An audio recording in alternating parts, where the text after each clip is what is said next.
everybody, we're back with another awesome episode of the Love Marriage Fantasy Podcast.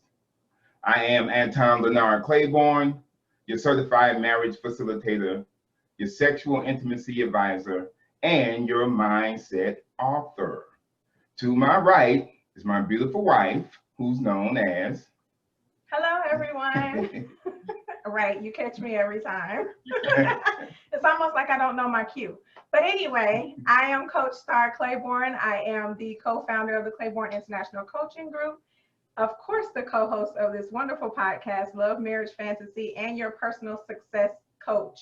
So anything that you have a problem with, anything that you need issues about, that is what I do, help you find your personal success. All right, so today we have an awesome podcast waiting for you.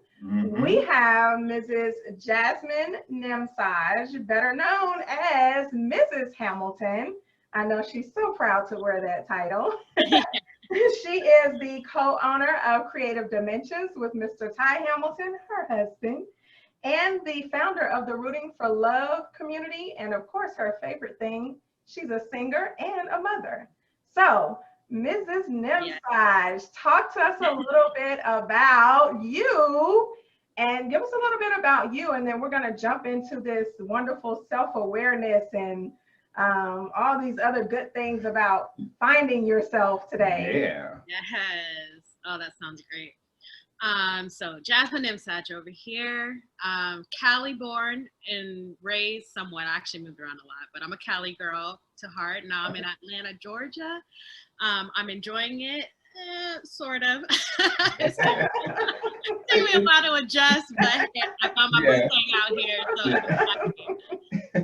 So co-founder of Creative Dimensions. My background was in social media and communication. My husband's background was in web design and logos, and we kind of joined together and decided we wanted to do more of the consulting and uplifting, empowering brands, and just helping people find their focus when it comes to branding and seeing the big picture so that the steps after that become a little easier.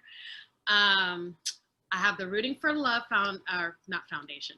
It's not that big yet, but it will be. Right. I have the Rooting for Love group, and I actually started that in Oakland. And the way I started that, or the intention behind that, was for people like us to find their partner and grow a power couple, meaning that you're doing putting money into your community, showing the mother and the father in the home, things like that. So that was kind of like a group to get to like the mastermind of the power couples and what they were going to do in the community. And it kind of shifted, I just kind of went with the flow with it. So we talk a lot about dating and marriage and being single, being divorced. So it's my baby. Don't know how this baby's going to grow up yet. You know, like children, you don't know how they're right. But it's still my baby, so I'm going with the flow with that. And then singing, that's been my day one best friend. I've been singing, I think, since I came out the womb, like literally. So, should we be looking forward to a new release or something? Well, actually, I just got one of my songs released on Apple Music, Spotify, the whole 9 yards. And this song I actually wrote 3 years ago. I write all my music, or I try to. I wrote it 3 years ago about issues that were surrounding like the killings, the cop shootings and things like that. And it's so funny. It's not funny, but it's funny that it's still relevant today. Right? Oh, yeah. Yeah. So we went ahead and just kept the momentum going behind the song. It had dropped a little bit, and now we're just trying to pick it back up. So it's on all the major music channels, and I shot the video of it actually this year. So hopefully the release of that will be towards the end of this year. So yeah. Well, go ahead and throw out the title, right? So that, you know, you can tell our audience what to look for when they go search for the song, or if they decide they want to search for the song. What's the title of it? Oh, okay. So the title is, and I'm drawing a blank. Sorry about that. Okay, well look, we'll come back to it. We'll come back. Okay, because I know my song. I do. Right. I do. We'll come back to it. We'll come back. Okay. I think that's some of our listeners will want to hear. Oh, sorry. There we go. Got it. I knew. Okay. How long? And Okay. yeah, and it's pretty much how long do we have to pay? Ah, okay. Yeah. Right. It's dope. I will send you guys the link so you guys can listen to it. And decide if it's dope. I think it's we dope. can include it in the description of the podcast episode. Yeah, that's the song that we're pushing this year. All right, cool. Nice. Cool. So I wanted to ask you, what's the meaning of your last name? I've never heard that name before. Nimsaj? Yeah. So what that is simply my name put backwards. And Clever. but let me tell you, there is a reason. There is a reason. So I'm a Gemini, right? So they're always saying Gemini, two sides. Dual So the personality. better way to represent who I am is just by flipping my name the other way. That's So I have interesting. Jasmin and the Nimsaj, my two sides. Oh, okay. My Wow. alter ego. No, I'm just kidding. Right. No. You're right. That's exactly what it Exactly is. what it is. My Nimsaj coming out. So do we when we're hearing you sing, who are we listening to? Are we listening to Jasmin, the Jasmin side, or the Nimsaj side? Let me tell you this, which hopefully you'll understand what I'm talking about. But when you hear me sing, that is the most centered and in tune with the universe that I am. So you're literally listening to the middle me, because that is the realest me, and that's how I approach my music. Like I'm literally, whenever I'm singing or performing, I'm the most centered that I am in life. Wow. So when you're singing, you are literally radiating part of your energy, or you're radiating your energy. Yeah. Singing it out. Wow. And I have this song about mental health, mental illness, depression, and kind of like how with women, they kind of just, especially Black women, they just kind of brush it aside, give you a pill and give you therapy. But that's like, how is that really going to help me out in a sense? But anyways, with that song, I feel, how do I put it? I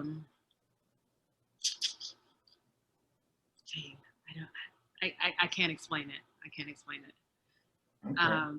It's the emotion, I guess. I'll say the emotion that comes out of that song. Like I've made people cry when I sing it live. Now, when you hear the recording of it, it's a good song. You feel the depth. But when I sing that song live, there is such a wave of emotion that people have come up to me and just been like, I've never told anybody this, but when I heard your song, I just went back to a place where, I just wanted to end it all or something like that. And it's like, they were like, your words just really pierced through my soul to exactly that pinpoint of like what I was feeling at that time. Wow. But like the recording, it has power, but not that much. But when I sing it live, like it's intense. It's intense. Even after I sing it, I have to be like, "Woo, Lord, let me get back." Pull some of that energy back in. Yeah. A song that does that for me is Black Butterfly. Okay. That song does that for me. That every time I hear that song, it takes you to another dimension. And it takes me to another realm, and I'm there, while she's singing it. Yeah. So, I understand what you're saying about your song. So Jasmin, when did you realize that singing was that center for you? Like that was it for you? Probably at the age of like 5. I had a hard childhood. Well, I'll tell you about. I was actually born with like a silver spoon in my mouth, but as soon as I was born, everything crumbled around me. So I was born into like this beautiful situation. Everything crumbled around me, and for some reason, I mean, obviously it's a part of my journey, but like and I think we were talking last time about like how I'm an empath, and I've been that way since I was young. So when everything crumbled around me, I really felt it. So at the age of 5, I was already feeling the heaviness of life, and I got asked to sing at a wedding. I can't remember the song. It was like some oldie song. But anyways, when I sang that song, that was the first time that I had actually felt some kind of comfort and wholeness in life of like, Wow. I don't know, a mother and child. But at that age, like I could really be comforted in a way where like it was hard, but like singing made things easier. And so anytime after the age of 5 that like I went into a dark place or something like that, the only way that I would be able to get myself out really was to sing. So singing has literally been like my safety net in life. I don't know what I would do without it. It sounds like for you, singing is in a way it's healing you. It's like sound healing. Yeah. It's almost like Absolutely. singing And for that's you why is like in sound therapy. healing. The tones and everything, Yeah. Because music can be so healing if you use it in the right way. Even the rhythms of things, like the sound of the ocean. Like when I stand on the edge of the ocean, there's just no feeling like that. It's super powerful, and it's super like it just makes you feel special and important that you're standing on the edge of this ocean. You hear the waves, and it's just little you, right, in that big ocean, and just it just takes me to another realm. And I'm blessed. You know, most people think I sound good, but I'm blessed to have like this rhythm and stuff. This older voice. I have a very old voice. What they call it, a soulful voice. Yeah, but I actually relate to songs that are like from the 20s, 30s, 50s, 60s, and even some 70s. I've never really related to music of this time. But yeah, definitely. I've always had an old soul. Even when I was born with a woman face, as they say. Oh, you didn't have the baby face. Yeah, no. And it's funny because my older brother, he was like, you came into this world knowing that there was going to be some BS. He was like, you were so serious and just like pissed off already. Like, hey, let's get this. I'm not trying to hear it. Right. Wow. So listen, Interesting. Yeah, that is interesting because I'm thinking about when you said you connect with those older songs from the 20s. Were you aware that music changed in the 20s? There was a oh man, I can't remember the documentary, and I don't want to get too far off of what we were talking about, but do some research on it. The music industry, the way that they recorded songs, so that of course affect the tones and the vibrations. Yeah. So do some research on that. Yeah. Okay. I mean, I do understand that, like, and this is probably going way left, but just how like certain vibrations that are used in songs back in the day, you know, they were a lot more simpler, not a lot of things going on underneath. But now today, it's kind of like they have a agenda to make music make you feel like, you know, intense and things like that. Whereas back in the day, the music was just simple. It was just authentic and real. But now with all the stuff that's going on today, and I don't know, I'm not gonna go too far in the rabbit hole, but right. Into these songs nowadays. So, no, you're right. You're absolutely right. Absolutely right. So that I maybe that's part of your mission to heal people through your voice. Oh yeah, that's definitely something that like I've always seen myself doing, And that's why I really try to be simple and authentic in my singing and recording. Like, I want music that instruments can play. I don't want like any special effects or anything like that, because I want it to be able to easily translate to, like, if I just needed to play or sing to a piano, or I could sing to a violin, you know, just real. I don't want all the other craziness. Just keep it clean, keep it simple, and let my voice be the true message. Right. Yeah. Wow. Right. So your singing is not only raising your vibrations, but also the listeners. You all are you're connecting on that same frequency. Yeah. Yeah. Yeah, absolutely. And it's funny because I have a manager that I work with out in California. Looking for a new manager here, but anyways, I have a manager that I work out with California, and he was just saying, like, you know, your songs, you have to be careful, because most of your songs right now are coming out of sadness, and that's what I'm spreading to my audience. And even though it's authentic, he was like, you're going to need to make some happy music. And the way I write is literally everything I've gone through in life. So it's really like true to my story. And that was a wake up call to me, is because, like, I'm maybe singing all these sad songs. I was manifesting maybe more sadness, and maybe like I need to kind of do that shift and sing happier songs that are authentic, so I can manifest more happiness and also spread more happiness. I don't want everybody to always be sad when they listen to my music. Right. Well, you know, one thing you can do to help you with making that shift is sing love songs, not the breakup love songs, but I guess finding love and keeping love, those type of songs. Yeah, and I have a lot of great material right now. Oh, you do? I should really jump on. Yeah, because, exactly. So when you're doing that, that can help you with manifesting, like you have in your shirt. It can help you with manifesting that energy, you know. So your audience will start. You'll start attracting those people who want that love energy. Right. It help with your rooting for love community also. It sure will. It will help with that. Your baby. Yeah. Yeah. So wow. So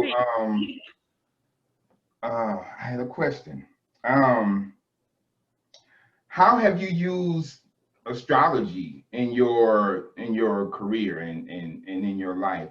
Like what you've learned so far, how have you used it to make your life easier? Yeah. So I'll start with this. I probably got into astrology. Do you remember 50 Goes West, American? That animation? Yes, that animation. I remember watching that animation at a young age, and why, I don't know. This is just my story, but he sings a song somewhere out there, right?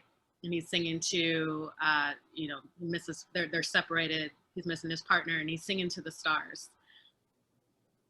The first time I saw that, I understood, like, no lie, that there was magic in the stars, and that's why he was singing to it.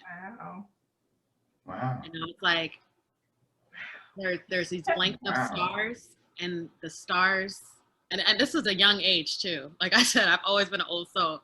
And I was like, the stars are kind of like a telephone for something deeper. That's how I knew it at a young age.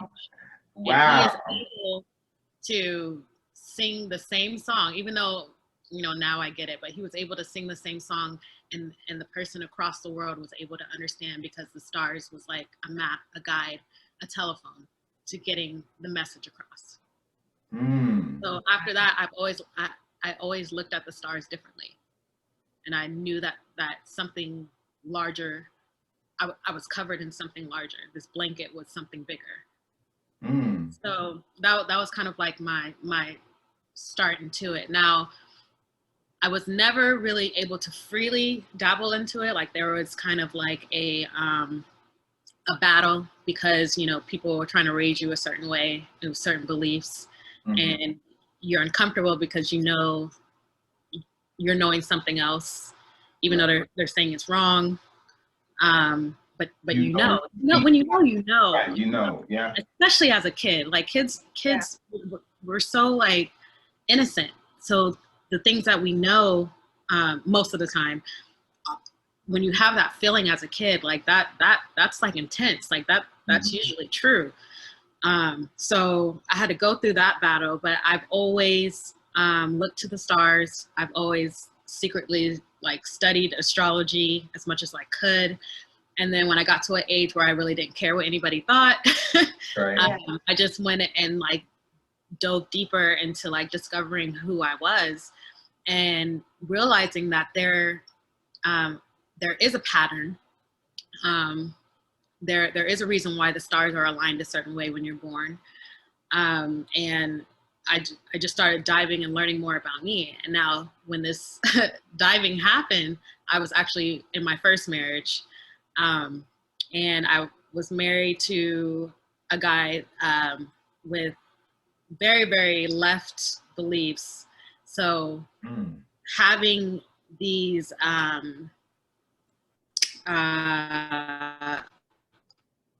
openings, these being woke, I guess, to like the whole stars and astrology world, it made me realize that we were not compatible at all. And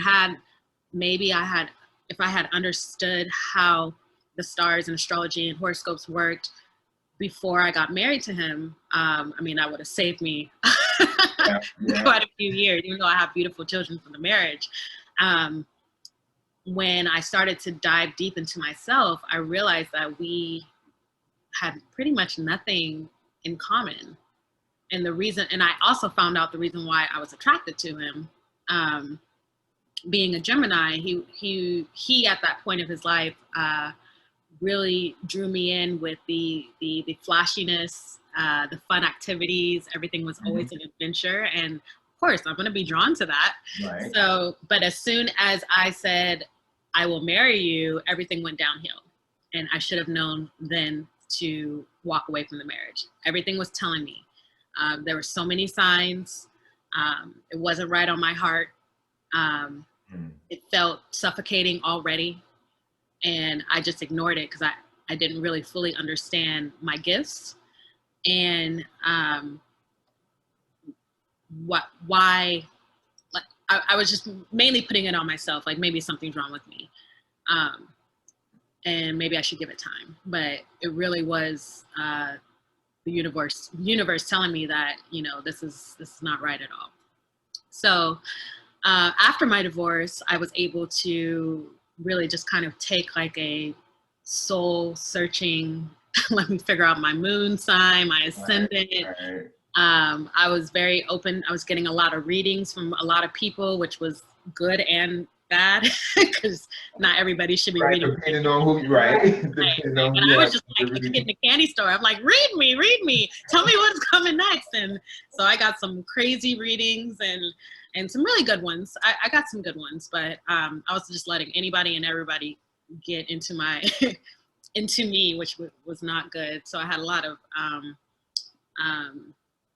once I figured out, I had a lot of detoxes that I needed to do, a lot of energies that, you know, wasn't right.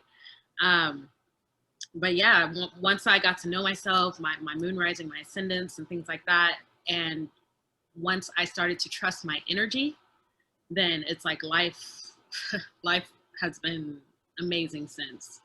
Like I've learning to trust myself, the energies, reading my astrology.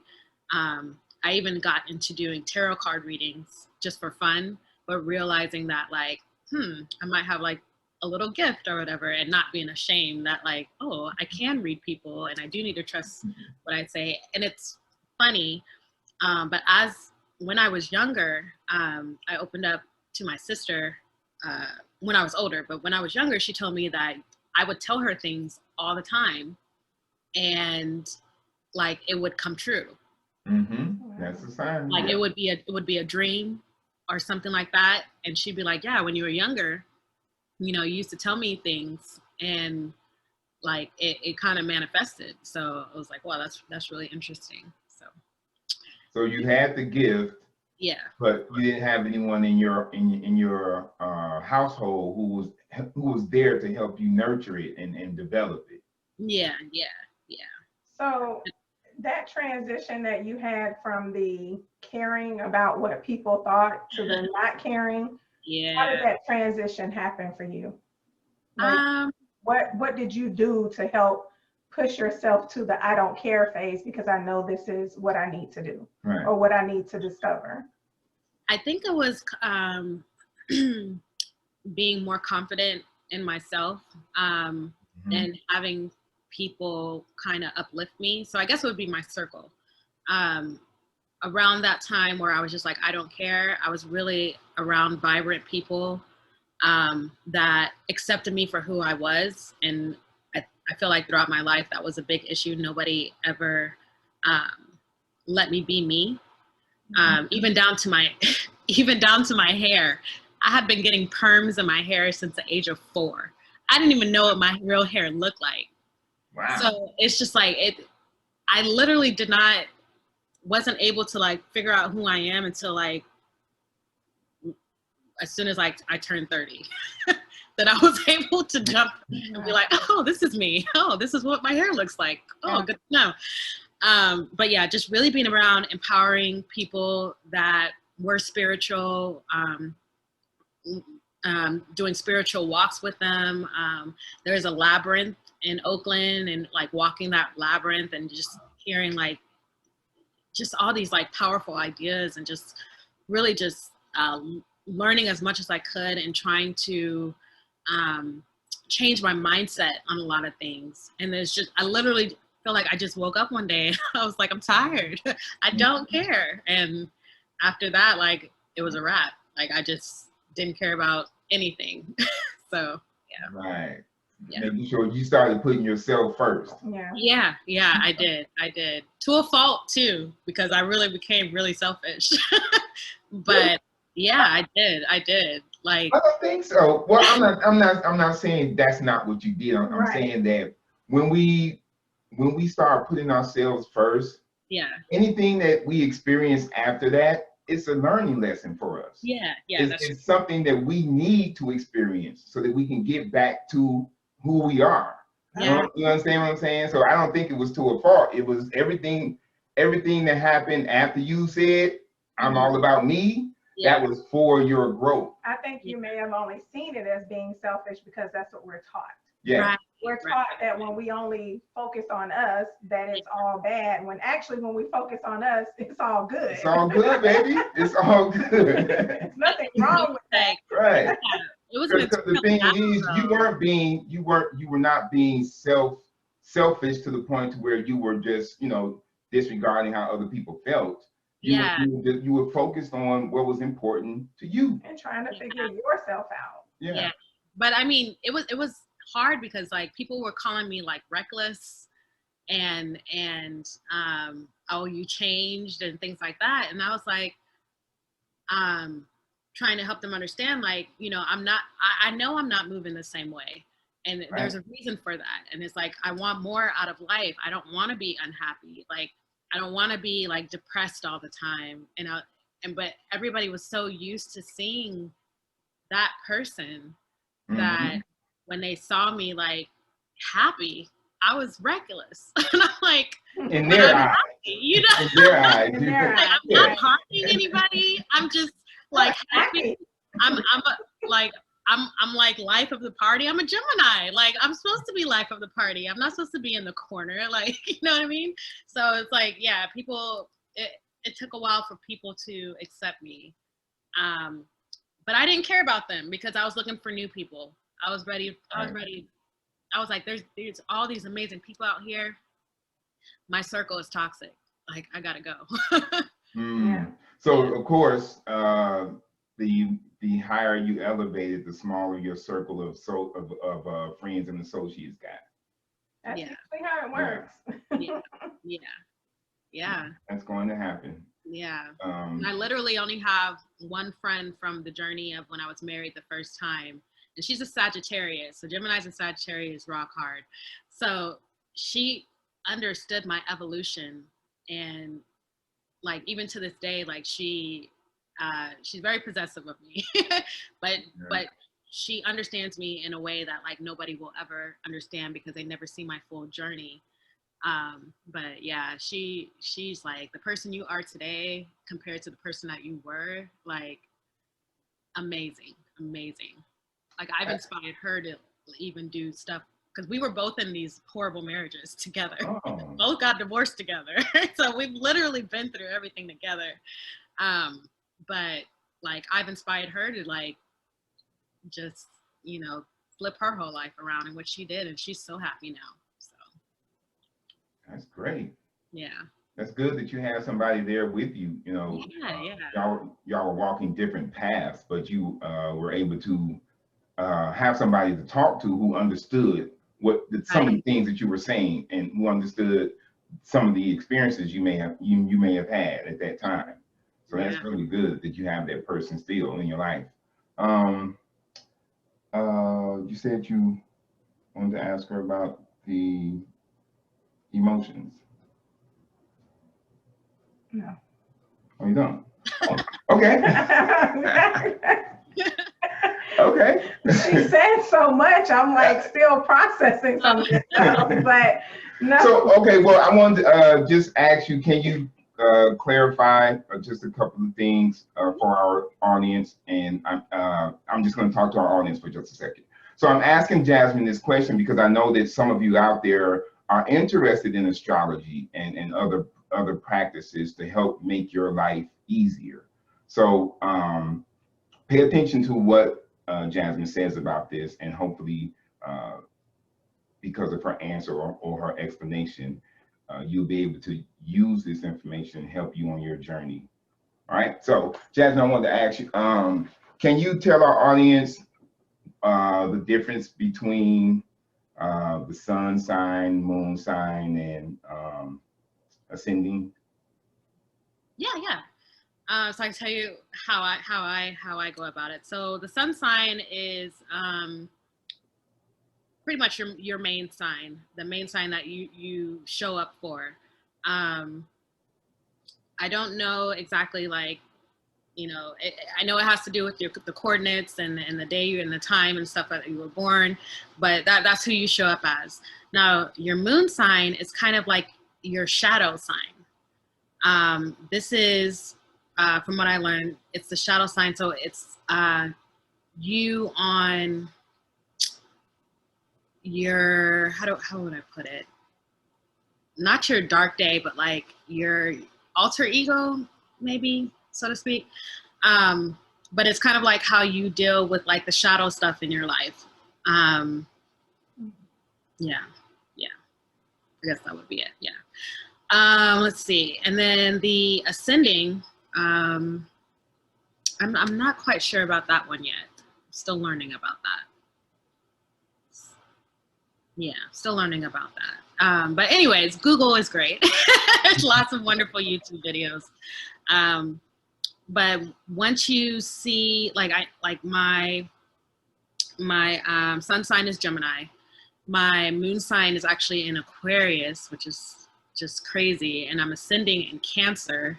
So going through like all these signs, I kind of see like why I matched up with my husband now, because he's on a cusp of a Gemini Cancer, and I usually don't get along with Cancers at all.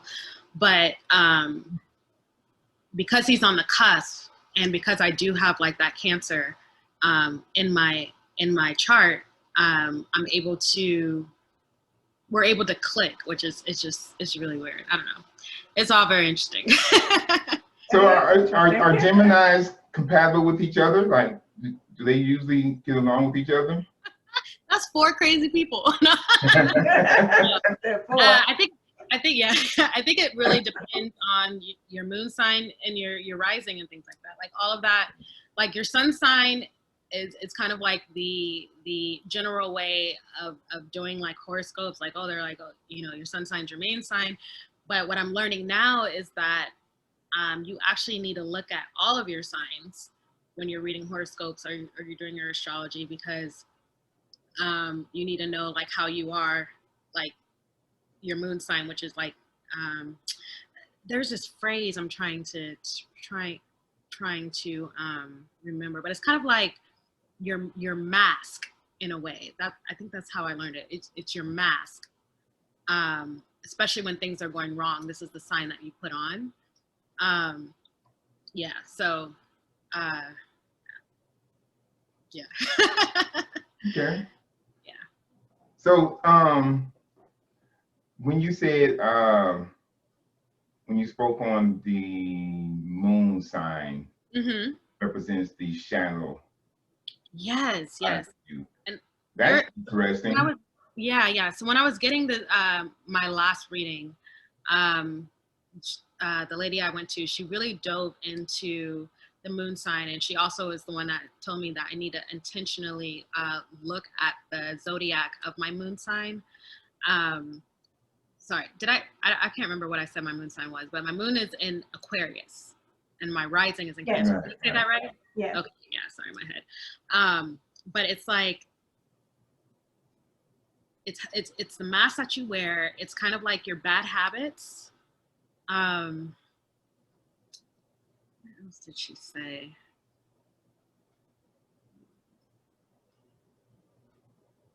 I don't know. She also said something along the lines of like, your moon sign is kind of like how you nurture yourself as well. Mm. Okay. Yeah. So yeah. So I'm getting into shadow as well. So it's like your shadow. It's the mask that you wear, and it's how you nurture yourself. That's usually what your moon sign represents. So you've been able to take all of this information you've learned and change your life. Oh yeah, absolutely. And obviously I'm still learning. Not a pro at it yet, but I think the biggest lesson that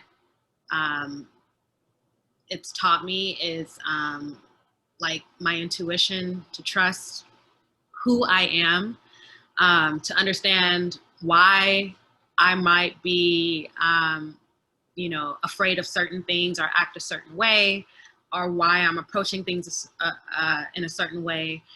And just like things that people say are mental issues that you're going through or whatever, it really, I mean, and I'm not a doctor obviously, but it really is not a mental thing. It's just how you approach things. So of course, if somebody is like, somebody I don't get along with really are Pisces, and that's my real father, and I can understand a lot of my issues now. But so him being a Pisces, he's gonna see me in a certain way. And so things that he may think are off about me, or like, why are you doing? If he understood and took the time to understand who I was as a person truly, like how my stars align, how my personality is. I mean, even down to love language. I'm learning that there's a lot of love languages in these signs that like, I mean, I knew love language, I knew signs, but I had no idea the impact they make together, and that you actually have a love language within your signs as well. So it's a lot of information, but had he took the time as a parent to really understand me as his child, a lot of our issues wouldn't be here today. It really wouldn't. It really wouldn't. So like even today, like with my kids, I have all their birth charts. I'm always like reading because I don't memorize anything, but I have all their birth charts, and like if there is something that I'm like, why are they acting this way, and I'm seeing it as like this is off, I need to go to their birth charts. I need to read up on who they are as a person and remind myself that they're seeing things not the same way as I'm seeing things, and it's okay. I mean, we're all on this earth together. Like in the big scheme of things, we're all meant to be here, no matter what state, what zodiac sign we are. But that is a way for me to translate what's going on with them and learn how to like help them solve the problem with how it would actually solve their problem, not me forcing a way, if that makes sense, me forcing a way on how I think to solve their problem. That's not going to solve their problem. They have to solve the problem in the way that, in who they are. So I just think like having that knowledge is just helps with communication so much. And I'm a communication sign. Yeah. And so like, this is just all so intriguing to me because I love communicating with people that I can't feel like I can't communicate with. Like I love the challenge of trying to communicate on their level and showing them that I understand how they're feeling or what they're talking about to a degree. And so learning how to communicate in the way that my children communicate and who they were born to be that's been incredible within itself. So now, if you want to talk about emotions, that is one way to help get your emotions under control when it comes to your kids. Yeah. Because in the beginning, you're kind of like, okay, what the hell are y'all doing, and why are you doing it? And so now, Jasmine, I'm not a huge astrology person. I don't know half of what he knows. But this has pretty much inspired me to move forward with learning more, because especially with the kids. I will say especially with the kids, because you really do say like, what are y'all doing? Why? How? And your emotions can kind of go all the way up there. Right. But I think you made a good point. Okay, but so what let me talk to our audience for a second. So the thing is, you not only need to know all of your signs, the sun, moon, and ascending. You also, if you're going to use it for your children, you need to know theirs as well. Mm-hmm. And your parents and grandparents, because our DNA is pieces from our grandparents and our parents. So having all of that information would help with the raising of your children if you're going to use astrology. Right. Because I know now we have a lot of conversations about, how did our parents or our grandparents or, how did we handle things when we were younger? But I think understanding the astrology side of it too, that's just going to add, add to it to enhance what we're really thinking or what we know. Yeah. Right. And I think that's all a part of like conscious parenting. Yeah.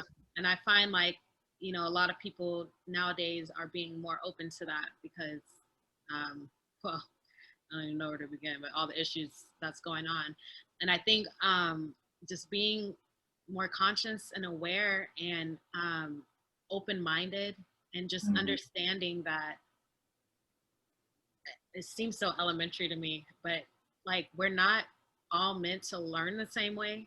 No. We don't all see the same things the same way. We all have like our own like visions and journeys and things like that. So why would you assume that like a child, like, they, they're supposed to listen to you and it follows rules, but why would we force them into like this box? And because they're their own person, they're their own soul. Like it just, and it just blows my mind because I feel like, generations from before, we could have probably broken a lot of toxic traits had we just listened to ourselves. Because I feel like too, like, and going back to like simple music, like, okay, so there's just a science, like, right?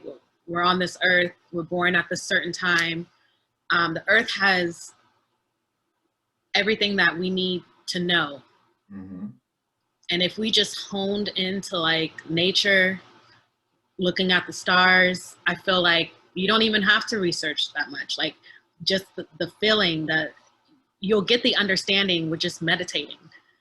Like we're so in tune with the earth. Like I don't know. And it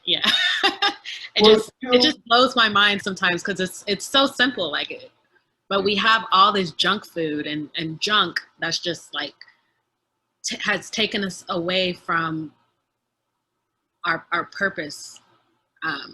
in this universe. Well, our parents, they didn't know. Yeah. They didn't know. So yeah. You're right. You can't teach your children something if you're not aware of it. Right. That's they didn't true. know. Yeah. And so, with the I guess woke phase coming about, right? A lot of people, they're starting to feel more comfortable rebelling against the old way of doing things. Right. Yeah. They're starting to feel like, okay, that didn't work for my parents. Right. So I'm not going to try. I'm not going to go in that direction. Yeah. I'm going to go with what what my spirit is telling me, what my soul is telling me, and that is taking me in a totally different direction. Yeah. And it's working. Yeah. It's working. People are starting to realize that things were kind of bad. Well, not kind of. They were bad. They were bad. And so everybody's waking up to a different way of living their life, their individual lives, and that's going to be good for everybody. Yeah. People just need to love on themselves, find out Mm-hmm. like who they are outside of lineage, find out like who they are, what's your personality, what makes you happy. Like really sit down with those thoughts. Like it doesn't have to be astrology, but like sit down and be like, what really makes me happy? When am I laughing and carefree? What makes me angry? And like really do that self-assessment. I mean, even that will take you so far. Yes, it will. Yes, it will. Okay, we have to start wrapping this up. So, did we cover all of our questions? Yes, we did. All right, so Jasmine, is there anything you want to share with our audience, a small nugget of wisdom that they can take with them and say, hey, I'm glad I listened to that podcast? Yeah. I think what I'm on right now, my biggest thing is outside of loving yourself, trust yourself. We're not told nowadays to trust and to love ourselves and to be confident within ourselves. So I think that if you focus on your intuitions, because I mean, usually 100% of the time they're going to be true. So just focusing on and staying quiet with yourself, focusing on yourself, listening to your intuitions, and like I said before, just really self-reflecting. And then also when you're doing all that self-reflection and you're seeing like how you are and your differences, understand that the next person has a whole blueprint too. So so when you that's so right. be understanding of that we are all built differently, but that's what makes us so magical. And that would be my little spill. Just really So tell everyone where they can find you. Yes, so you can find me on Instagram at officially Jasmin. Our business page on Instagram is at Creative Dimensions, and that's with a Z. My music, you can find me on Spotify, Jasmin Nimsaj. There's no E at the end of my name, so Jasmin, Jasmin, Nimsaj, my flip side. And I also am selling my song on iTunes or Apple Music. Yes, Apple Music, and you can search for me there, Jasmin Nimsaj, and the song is How Long. Awesome. That's right. Awesome. Well, thank you so much, Jasmin. Thank you for coming on the show with us, and we are amazing. Yeah, like I said, inspired me. So that's one person already. So goal accomplished. But I'm sure there will be many, many more listening to this podcast who you will inspire. So I appreciate that. Really do appreciate you. And to our audience, we appreciate you listening, and we will see you all in another podcast. All right. Y'all have a good night. All right.